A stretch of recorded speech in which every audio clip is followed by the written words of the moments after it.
Hello and welcome to Shay Zasaa and Zasaa Zooms In. And I'm here again with a special guest. Her name is Sola. You have met her before, you know who she is. And today we are going to talk about something that I think is really important because I think it affects a lot of people. And I don't think we address it like we should. So Sola, thank you so much for agreeing to talk about this. Thank you so much for having me. I honestly think that, let me tell you what we're going to talk about. We're talking about older women, getting married, waiting for love. What did we call it? Waiting for love to what did we call it? I can't remember what we called it. What to do till love comes. Yes, what to do till love comes. Because I think that these days, certainly, people are getting married later. And I've said this on the show so many times before, and I don't know if you've seen it, where I've said that in our culture, I feel like we raise women or we raise girls as if marriage is their destination. And so everything is towards marriage. And we don't do anything until we're married. We can't do anything till we're married. Life doesn't exist till we're married. You know what I mean? And everything before is heading for marriage. And I have a real problem with that, but that's another conversation. But I think we do that. And then what then happens, because we've had this background, and then you don't get married at the age when they think is the age, which is probably straight out of university or, by 25, 26, then it's now like, what do you do? Because everything you have been trained for is for this moment that has now not happened. So how old were you when you got married? 39. 39. How old did you think you were going to be when you got married? I used to sing the song that I was going to get married when I was 28. 28. Okay, so you even thought quite late. I mean, I would have thought... Because I went to medical school, so I thought, let me finish, let me do, Okay, so 28. So from 28 to 39 is 11 years. So let's even go with what you expected, not what your parents or anybody else expected. 11 years. I mean, what did you think love wouldn't come? What did you think? How? Just take me back to age 30. Take me back to age 30. Goodness. Or maybe 27, when we were thinking it should be coming anytime now. I mean, I just thought, one thing I realized as I got older is that, I had a lot of assumptions. I think we all do. And you just assumed, why not, And I just thought, okay, once I finish uni, once I finish dentistry, once I've done my house job, the 1 year, whatever, then the next thing is, you meet somebody and you get married. And I'd always said that I wanted to start having my kids be almost done by 28 because, you're prime, exactly. They touch you by God's grace. You just... and then I came to the UK and, just... So when did you come to the UK before 28? Yes. Okay. I came to the UK when I was 23. Oh, okay. So you were here for a bit. Okay. Yeah, I was here for a bit. And but the initial years it was all study work, and so it wasn't on my radar. But then as time went by, and when you settled down and you were working, and things were. I mean, that's another story. How my dentistry ended up in the church office, but that will take up the whole show. So let's leave that for another day. We'll do that another day. Yeah. But and then I think for me, what was particularly difficult was I'm the first, and I have one sister. There's a 13-year gap between the two of you. Okay, is there somebody in between? There are two guys in between, and her husband now told me why they've been going out for a long time. Oh, was she waiting for you to get married? She told me later on that she was. Oh, that's a bit... She said because she used to think that how could it be that she would get married and her sister, who is 13 years, hasn't. Yeah. And so she told me later that, she used to pray, and we actually got married the same year. So I got married in January, she got married in December. Lovely. But that, at the back of my mind, would be like, God, but how, Because that's another thing that I think is quite traditional, that you can't marry before your older sibling has married. I think almost like unspoken. Yeah. But yeah. And she voiced that later on, that she always wondered that, would she have kids? And she just told me all those things. And I would think about it sometimes. I mean, like when I'd see both of them, and I think, man, how do you explain? How do you explain? I mean, not that, there's an explanation to it, but how do you explain that? And my dear mother, from time to time, because my mom is... she's a people's person, and she's always, going all over, even till now that she's 80, she's always going all over the place. And she was like, she goes for this one's wedding. She goes for this one's, this one. And that she wants to rejoice. You know, and I remember she said, me too, I want to rejoice. And then, you know, she would cry and stuff like that. And, you know, sometimes, you know, I would take it to heart and I'd be like, and then sometimes I tell her, you know what, mommy, I really can't do anything Can't manufacture a man. I said, do you really want me to go on the streets and just, you know, there's nothing I can do about it. I said, so do what you do best. Pray, I'll pray. And, you know, so there was that, you know, and then there was that, you know, you see your friends that you were in school together, you know, getting married, you know, I travel, you know, visits, you know, some of my friends, and they were married, had kids. Yeah. And I think because of what I was doing, you know, because of the call that God called me out of dentistry to, people thought that I had lost the plots. People thought that, you know, I had... what's the word? I'd become a church fanatic. And so things that I should be concentrating on, like, you know, marriage, I wasn't. I was just, you know, concentrating in church. So there was all that mix. And so I just, I was just there. But did you at any point get worried? Like, actually, is this... Because, you know, okay, so we're Christians, as you know. And so... And you were a Christian by the time, you know, you're already a Christian. So there's an element of you're trusting God and you know that God will do it. So there's that. Yeah. But did you at any point think, oh, okay, actually maybe God doesn't want me to get married. Maybe marriage is not for me. Did that ever cross your mind? I never thought, truthfully, that there's a possibility that God didn't want me to get married. I just thought, I don't know when it's going to happen. But there was somewhere inside of me that I knew it would happen. But the challenge was I didn't know when it was going to happen. Yeah. And as the years went by, it became quite uncomfortable many times because I'd go to, you know, I was godparent. I'd go there. And I think what made it trickier was because of what I did. I think if I was in dentistry and I was working, people wouldn't think anything of it. But it was that whole, she's left dentistry to work in the church, which nobody understood. And then she's not married. There's nobody inside. If she had stayed in dentistry, the husband would have come and got her. Which is not necessarily the case. No, but of course we can argue that because we don't know otherwise. So there was all that, and you know, there was also that, you know, I had uncles and aunties who just thought I'd become a fanatic, and you know, I remember one of my aunties said, you know, Shola, could it be that, you know, this church work that you're doing is what is, you know, stopping the man because he thinks, you know, this woman, you know, So there were so many things like that. So I never thought that it wouldn't happen. I think somewhere inside of me, and it had nothing to do with me, because I think, like everybody said, I probably, as one would think humanly, was doing everything which was opposed to that. Yeah. So I'd left dentistry.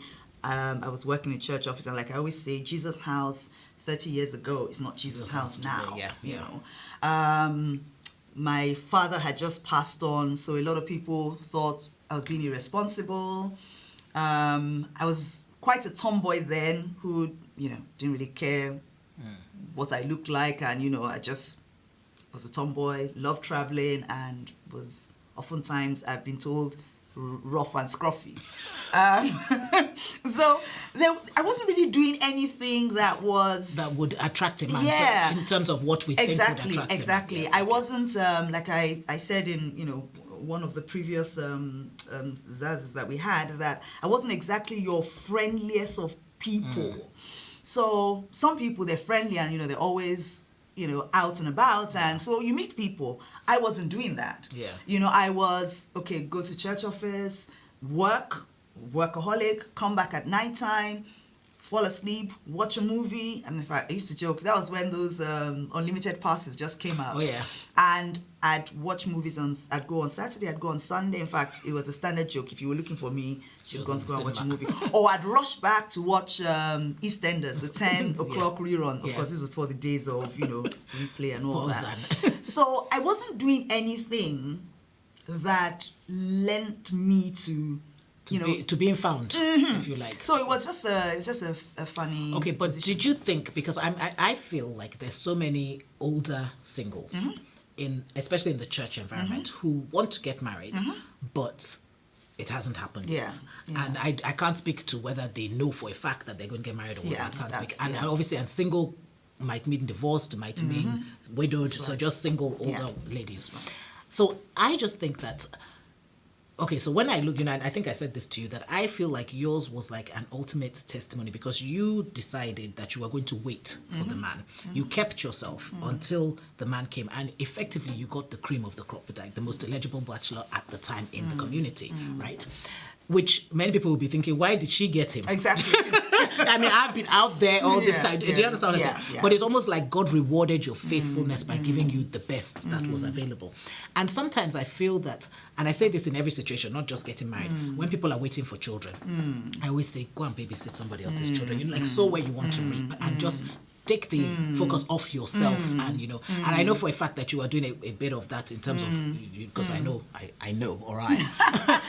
You're doing it. But what would you say for women like that? Because I just feel like it would be wrong. Let me use your husband. So it would be remiss of me. Remiss. I love that word. It's from in my head. It's sometimes when I speak, I say be remiss. I think, ooh, nice word. Yeah. It would be remiss of me to have you here talking about this and not say, because I really feel, and I said it to you, that I feel you're doing a disservice to the women if you don't explain. Talk about what you did to get through that. Was there anything, and maybe you didn't do anything consciously, but was there anything you were consciously doing in terms of your relationship with Christ? Is there anything you are doing? Do you understand what I'm saying? I mean, you've already touched on the fact that you are not necessarily out there, so you weren't. But like what? How? Sorry, let me throw it back at you. Yeah. And then I think I would say that I consciously intentionally set out to do anything, but I think there were just things deep inside of me that I knew I should be doing, and I think one of it was where I could help, because the way I saw it then was that I'm a single person. People might disagree, but I just felt then that I have a lot of spare time. Not that I didn't know what to do with it, but I had spare time. And so I remember Shade, Bori, they said, oh, you know what, let's go and see Pastor Aga and Pastor Ife. They've got a little boy. She's single as well. Yeah. Okay. Little boy, as in JJ. They've got a little boy, and, let's, go and give them a hand. And so I remember that day I went there, and like I said, I'm the first. Everybody, my next brother is 8 years younger, so I'm big sis. Yeah. And so I'm used to looking after young. And I thought, God, then I thought, this is, I'm by God's grace well able to do this. Just help, And I remember I said, oh, if they want to go out, I look after JJ, and when Noni was, And so I think that was the first thing that, there's a lot now that I hear, I've heard people say that, they don't want people to feel like because they're single, they don't have what to do with their time. And people think, well, because I'm single, they can lump all sorts of things on you and make demands on you. No, I don't think it's that. And I just thought, I've got time. And let me use it to bless, a great couple, my pastors, and I, by God's grace, really poured myself into that. And I think that's a story for another day, because if I hadn't done that, I'm trying to think of how to say it. It opened up the relationship I have with JJ and Noni, and so many things, that, okay, I thought I was just blessing them, but God saw what was going to be down the line, and if that hadn't happened, I don't see how this would have happened. Yeah. So without going, too much into detail on that. So I would say that invest your time in other people. In serving. I just think serving. I feel like as Christians we should be serving, period. Invest your time in serving, Don't spend all your free time on yourself, on doing things that you want to do. Invest in, and like we hear, if you want to get married, invest in a married couple, And it's interesting, I see young ladies doing that to us now. And I smile because I think, well, this is what I did. Not so much that was the reason why I did it, but I see how God rewards. So I think that's one. I think 2, max time. Max. What does that mean? If you want to learn how to ski, Okay. Now is the time to, you know. You have the opportunity. You have See, yeah. What people don't realize is that when you get married, I think you touched on this in another show as well, your time is not fully yours No, it's anymore. not. It's not. You are now, so do what you need to do do what now you need whilst to do you now. can. Yeah. You know, because I remember one one of my younger friends who was telling me that, she just wants to be with her friends. She wants to hang with her friends. I said, no, if he says he wants to hang with you and not your friends, you should have hung with your friends when you were single, you know. So I think now that you have that time, do what you want to do. If you want to travel, I remember when I was single, I went to Australia for a month. I went to Egypt for for a month. I just went everywhere I felt, and I stayed for as long as I did. Now, to go anywhere, I have to make sure that, look at everybody's calendar. I have to make sure that Sochi's school does it. I have to make sure, it's just... And then you can't even go for more than exactly, 2 weeks if that's, exactly, And so I think that's... And then 3, another thing I did was... I also upped my skills. So I couldn't cook to save my life. I used to go to 2, older women and just sit with them and just watch them cook. They would teach me how to cook. They would give me all sorts of advice. It was great, and I learned so much. I mean, I learned so much from Pastor Ife, but I also learned so much from these 2 women who I'll just go, they will pray with me, they will encourage me, they will, and so that's another thing. And then 4thly, I know it's easier said than done, but don't waste time just feeling sorry for yourself. Because, you do that and the years have gone by, the time has gone by, and you spent it feeling sorry for yourself. And I always tell people that God knew I was not going to get married till I was 39.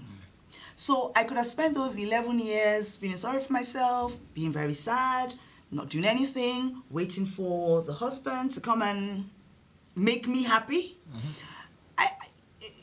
And then of course I prayed, and in fact I have it somewhere at home. I remember we were in a prayer meeting, and Pastor Agu said we should list picture of the man, and we all write those many things, so dark and handsome, and all those many things, but you just pray and just keep on trusting God that it's at the right time. There are a few things that you said that I want to pull up on, because I feel like God created us individually, right? Yeah. And so I feel like Sola is Sola. That's right. And Sola is fully Sola without Agu. That's right. Do you understand what I mean? We are fully Sola. Yeah. And I feel that where we make the mistake, especially, but I do blame our upbringing a lot, because we're being brought up to get married. Yes. We feel like we can't be anybody till we are a Mrs. And that's why you find... That's why you find women staying in marriages that they have no business in, when they're being beaten up and everything, because they want to keep the missus. So all of you people that are in that... No, it really pains me, because I'm like, we've put so much emphasis on being a missus, and being a missus is a good thing. I'm not saying it isn't, but we've put so much emphasis on it that there are women that really shouldn't be in a situation, and they stay there because they don't want to lose the missus, because there's so much on it. That's how we've brought them up. That's what they know is their destination. So why will you now leave your destination when you've arrived? Do you know what I mean? So they put up with all sorts of nonsense, but that's a story for another day. But I feel like so everything that God put into you to be, I feel when you get married, it should be 2 whole people coming together, not finding my better half. 2 whole people coming together, and then and I feel that sometimes women in particular are coming looking for their better half, because they're coming because we've been brought up to think that is where we're ending. So we come with that thing of we're not developing ourselves, we're not being the best that we can be, because we know that when we're married, then we have arrived. Do you understand what I mean? I hear you. And I think you kind of when you said to do travel, do whatever you need to do. It's that thing, all the passions, the desires, everything that God has put into you, Sola, you, Tinuke, as an individual. They're for you. There's nothing to do. I mean, they're connected to your husband, possibly, should be, somewhat, but we can't see what that connection is. That's God's, you know what I mean? And I think, the other thing you said was that God knew. Because I think for me, that's so key. I'm always like, none of this is taking God by surprise. No. So it's really about how do you deal with, how do you be the best Sola you can be, the best Tinuke you can be in the time that you're waiting, whilst fighting God daily, if that's what you're doing. Or you know crying what I mean? daily. Or crying daily, whatever it is you're doing. But don't let that time, because I think it's so... I feel like, I'm over talking now, but I feel like there's so many women that go into marriages and not that they're not ready. They're ready to be a wife because I feel like in our culture we've been trained. We know how to be a wife, but they're not ready to be themselves. Yeah. Do you know what I mean? And that's why they come into the marriage and then suddenly they've lost themselves as Mrs. Somebody, somebody's her wife, somebody's mother, somebody, because they don't even know who they were in the first place when they came in, because they haven't done all the things that they could have done. Which is one of the advantages, I think, of, if you can say it, but I think that's one of the advantages of waiting a bit before you get married. It might not necessarily apply to everyone, but I think, speaking for myself, it is definitely an advantage because it gave me time to wrestle with me. Yeah. It gave me time to wrestle with, the reason that I'm not married is that there's something wrong with me. Is there, okay, well, God knows when I'm going to get married. What am I going to do with this time? Am I going to look back and think, I wish I'd done it differently, you know? Because, you know, you meet people that it suddenly turns, something changes, and you think, oh, man, that time, I wish I'd done something different with it. And I always had a dream and a desire that I will come into marriage and we will bless each other. So I would intentionally bring something and you would intentionally bring something. Not that I'd come into a marriage and you think, oh, wow, would encourage each other, would better each other, would strengthen each other. And so even now, I'm so grateful that even in our marriage now, we're bettering each other, where we were when we got married, it's not where we are now. We're getting better. Iron is sharpening. Becoming smooth. Yes. And I think really that's what it is, that whilst I'm waiting for him to come if there's a gentleman waiting, waiting, I think we're maxing us, because, you know, somebody said something to me the other day that, I wish I could remember, but it was along the lines of, marriage is not the end of the journey. It's, you know, fulfilling purpose is what life is about. So marriage is a part of that fulfilling purpose. For some people. For some people, yes, because of course, for some people. So for people that haven't got married yet, is it saying that the period before the marriage doesn't count? Of course not, but that's how we make it seem. Exactly. Yeah. So it does count. It's almost like there's sections. So the bit before, by God's grace, the person gets married, yes. The period, you know, the marriage is another section, and it's all fitting into place. So I think the period before, whether you get married when you're 21, whether you get married 39, 50, I've heard of someone who got married 60, and apparently they're having a blast, you know.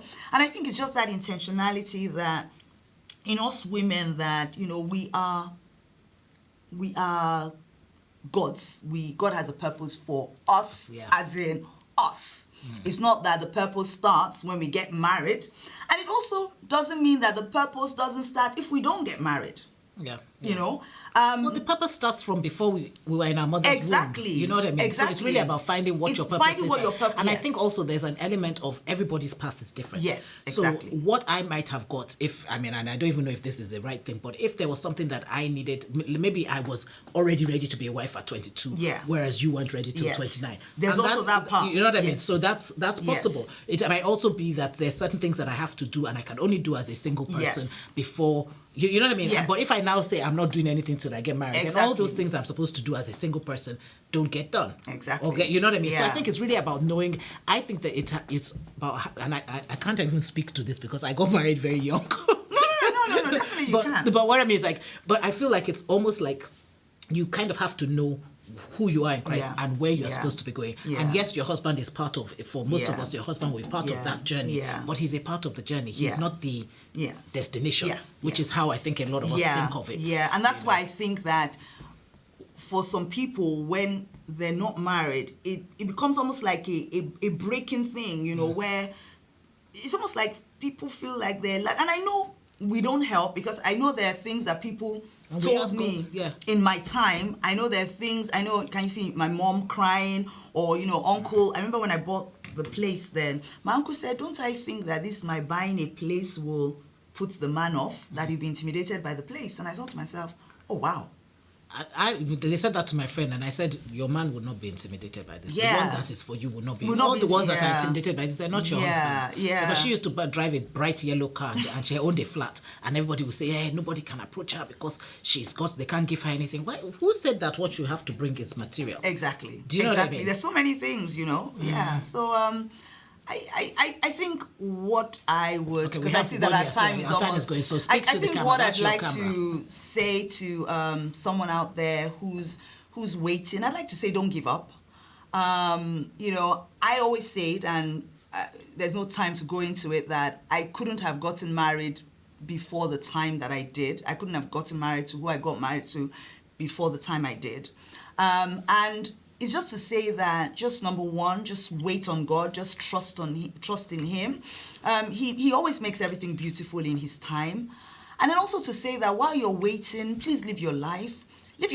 I won't say live your best life, but, live your best life till date, till then. Enjoy yourself, learn skills, travel the world, go out with your friends and just have a blast, serve God, If you want to sleep in church, just do everything, And then when the time is right, if that's what God has willed, because we also must put that caveat that, I know someone who isn't married, but she's an amazing woman who is fulfilling life, who is doing 1,000,001 things, and she's such a blessing. So, yeah. There you go, you heard her. So I think, I just wanted to talk about it because I have said to Sola on several occasions that I feel like sometimes we ignore that group of people and they're waiting to get married. So if you are in that group, and even if you aren't in that group, live your life. You are a person by yourself before you join anybody else. God created you individually, specifically, and He has a plan and purpose for you by yourself. And of course, your purpose also may include a husband or a wife, and that's fine too. But anyway, let us know what you think. Do follow us on YouTube, and we'll see you next time. Rock your own gorgeous.